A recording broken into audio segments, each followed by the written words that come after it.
तो बच्चों आइए कक्षा 6 में सामाजिक विषय के अंतर्गत भूगोल को हम पढ़ेंगे और इसमें पहला जो आपका पाठ है ब्रह्मांड एवं सौरमंडल, तो इसके बारे में हम जानकारी प्राप्त करेंगे। तो सबसे पहले आइए देखते हैं कि कुछ क्रियाकलाप जो हम प्रतिदिन करते हैं कि जैसे दिन होता है तो उस समय हम आकाश में देखते हैं कि सूर्य चमक रहा होता है और उसका प्रकाश धरती पे पड़ रहा होता है, और ज्यों-ज्यों शाम ढलने लगती है त्यों-त्यों सूर्य अस्त होने लगता है, और इसके बाद आकाश में जो धीरे धीरे करके या कुछ कुछ जो हैं आकाशीय पिंड या चमकते हुए तारे हमको दिखाई देने लगते हैं, और रात होते होते बिल्कुल आकाश में एक चादर जैसी फैल जाती है, तारों की टिमटिमाते हुए तारों की एक चादर जैसी फैल जाती है, और उन्हीं में एक चंद्रमा भी हमको दिखाई देने लगता है। तो ये सारे जो क्रियाकलाप हैं, ये जो हम देखते हैं, ये जो सारे तारे जो हैं, ये जो हम आकाश में देखते हैं, तो ये सब कहलाते हैं आकाशीय पिंड कहलाते हैं। ये सब क्या कहलाते हैं? आकाशीय पिंड ये कहलाते हैं। और ये जो आकाशीय पिंड होते हैं इन्हीं को हम तारे कहते हैं। ये सब तारे होते हैं जो असंख्य होते हैं, इनकी कोई गिनती नहीं है, वहाँ पर बहुत सारे ये होते हैं, तो इनको हम वहाँ पर देखते हैं। इसके बाद फिर अब हम चलते हैं कि ब्रह्मांड किसे कहते हैं। तो आकाश में तारे, ग्रह, उपग्रह या क्षुद्र ग्रह, धूल, धूमकेतु या उल्कापिंड, ये सब मिल करके ब्रह्मांड का निर्माण करते हैं, या इन्हीं से मिल करके ब्रह्मांड की रचना होती है। और ब्रह्मांड का जो आकार है तो वो स्थिर नहीं है, ब्रह्मांड का आकार बढ़ता ही जा रहा है और बहुत बड़ा है। इसको हम नग्न आंखों से देख नहीं सकते हैं कि हम इसको नग्न आंखों से देख सकें, ऐसा नहीं, संभव नहीं है ऐसा। तो इसका आकार जो है वो अनिश्चित है और लगातार वो बढ़ता ही जा रहा है, और इसमें जो है ब्रह्मांड में तमाम जो हैं मंदाकिनियां पाई जाती हैं। मंदाकिनियां क्या होती हैं?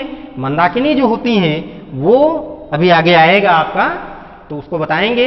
तो मंदाकिनी जो तमाम हैं उन्हीं में से हमारी जो मंदाकिनी का नाम है तो वो है आकाश गंगा।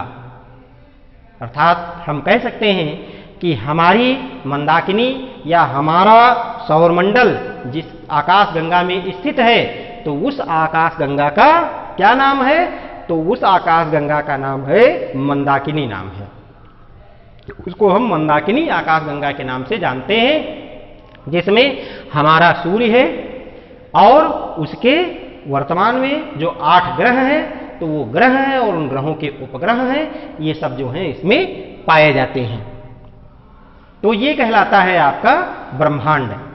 और ब्रह्मांड में सूर्य भी जो हैं वो भी बहुत सारे हैं। जितनी आकाश गंगाएं हैं तो ऐसा कहा जाता है कि सभी आकाश गंगाओं का अपना एक सूर्य है। जैसे हमारी एक आकाश गंगा अभी हमने बताया मंदाकिनी है, तो मंदाकिनी में जो सौरमंडल है तो सौरमंडल का जो मुखिया है वो है सूर्य। और सूर्य जो है तो वो हमसे लगभग 15 अरब वर्ष पूर्व जो है ये निर्मित हुआ था। तो ये है हमारा ब्रह्मांड है। फिर उसके बाद आगे बढ़ते हैं तारामंडल।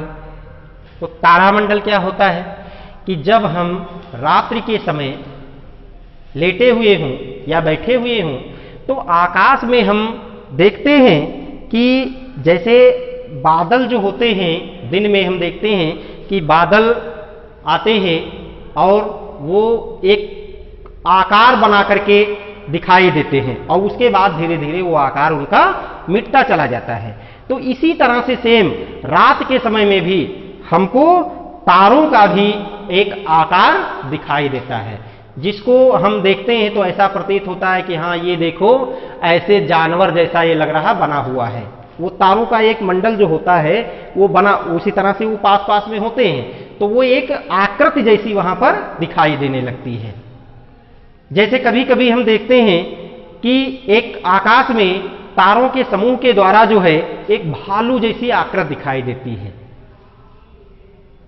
या उसी में जो है सप्तऋषि मंडल जो तारामंडल होता है तो वो उसी में पाया जाता है, जिसके मुख्य बिंदु पर जो है तो वो होता है धूमकेतु, ध्रुव तारा, धूमकेतु नहीं ध्रुव तारा होता है, जो उत्तर दिशा का प्रतीक होता है। तो अब हम कह सकते हैं कि तारामंडल, वह मंडल, तारामंडल तारों का एक समूह होता है। इसमें तमाम या कई तारे जो हैं मिलकर के एक झुंड बनाते हैं, तो वही झुंड जो होता है वही तारामंडल कहलाता है। और ये जो है आकाश में बहुत सारे जो हैं हमको दिखाई देते हैं। फिर इसके बाद आगे बढ़ते हैं, मंदाकिनी क्या होती हैं। तो मंदाकिनी को जैसे अभी हमने बताया कि हमारे ब्रह्मांड में बहुत सारी आकाश गंगाएं पाई जाती हैं, और उन आकाश गंगाओं में सबकी अपनी अपनी या कई जो हैं वो आकाश गंगाएं उसमें पाई जाती हैं, असंख्य हैं वो, और उन्हीं में से हमारी जो आकाश गंगा का नाम है तो वो है मंदाकिनी नाम है। तो हमारी मंदाकिनी है, और इसमें जो है रात के समय में हम आकाश में देखते हैं कि तारों का एक जमघट सा दिखाई देता है। और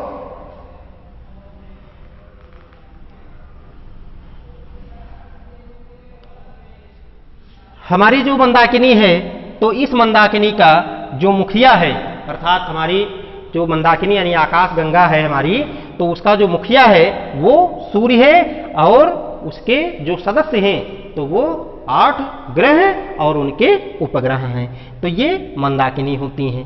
ठीक, अब इसके बाद आकाश गंगा को हम देखते हैं कि आकाश गंगा क्या होती हैं। तो कहा गया है कि आकाश गंगा की जो आकृति है तो वो चक्राकार है।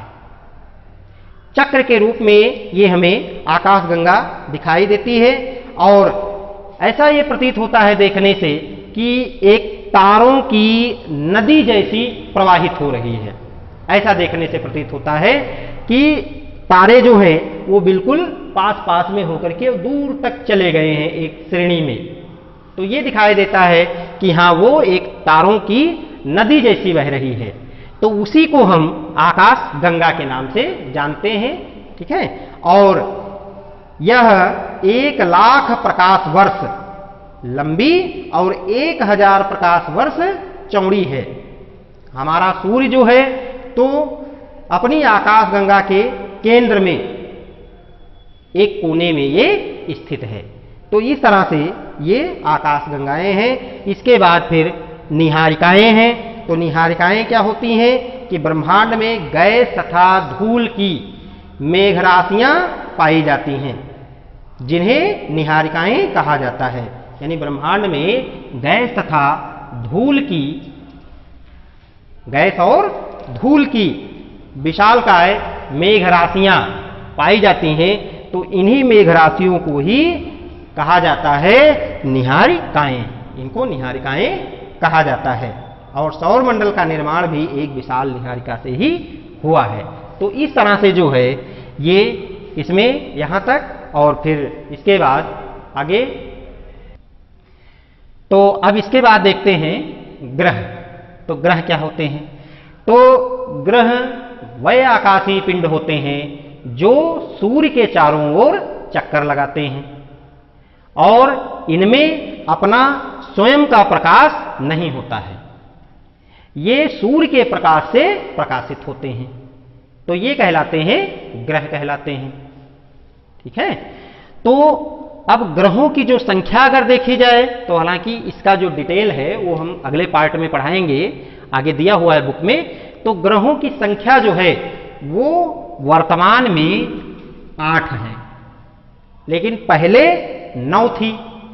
ठीक, तो सन 2006 में जो अंतिम ग्रह यम था उसको ग्रहों की श्रेणी से हटा दिया गया था।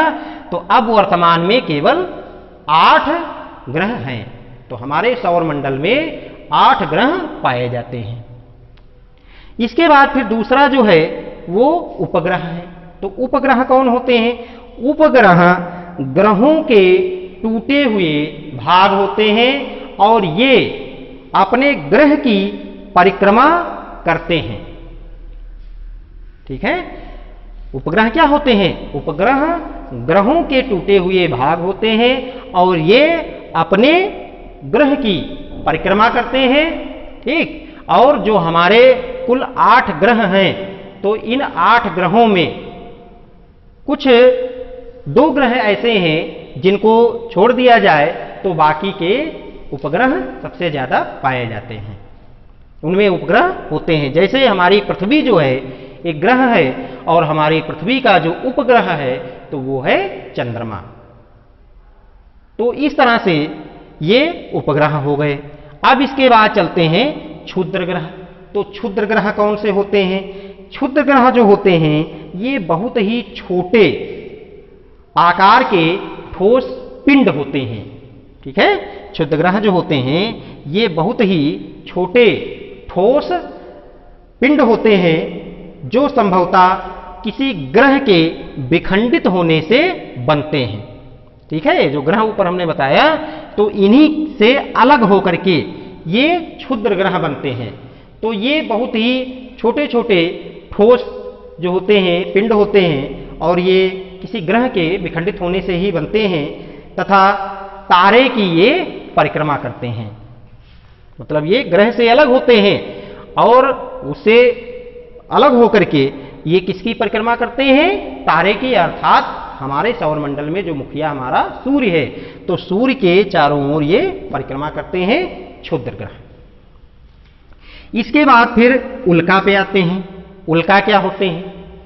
तो उल्का भी जो होते हैं ये भी बहुत छोटे ठोस आकाशीय पिंड होते हैं और यह प्रायः वायुमंडल में विलीन हो जाते हैं।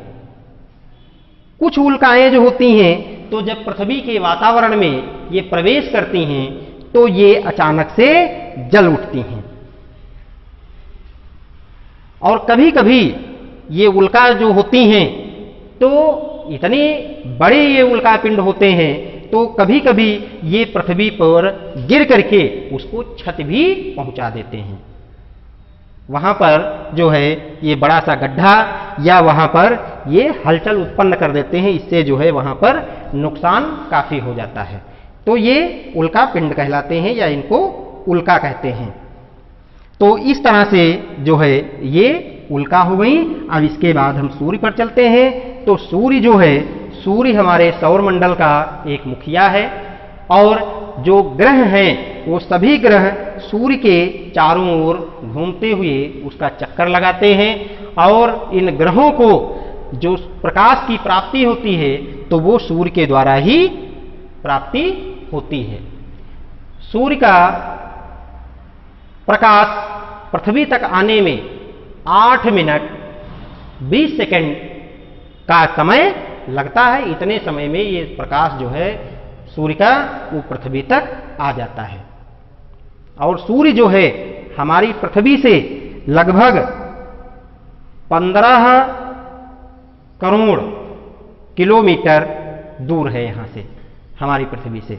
तो इस तरह से ये सूर्य के बारे में संक्षिप्त में।